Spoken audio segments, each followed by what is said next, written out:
বাইরে হালকা বৃষ্টি হচ্ছে, ওয়েদারটা অনেক সুন্দর। আর এই ওয়েদারে রাতের ডিনার হিসেবে খিচুড়ি হলে তো ভালোই হয়। আসসালামু আলাইকুম।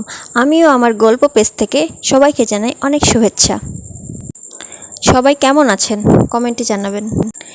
যেই ভাবা সেই কাজ, চলে আসলাম রান্নাঘরে, বসিয়ে দিলাম খিচুড়ি।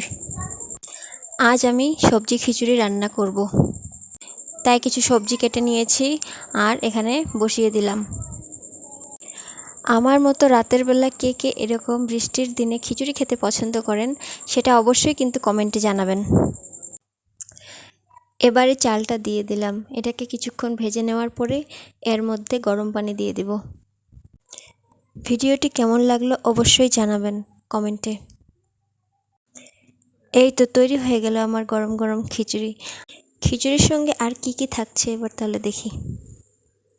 আর আমার বাবু বায়না ধরেছে, সে নিজেই নাকি খিচুড়ি খাবে, তাই এখানে তার জন্য প্লেট সাজিয়ে দিলাম।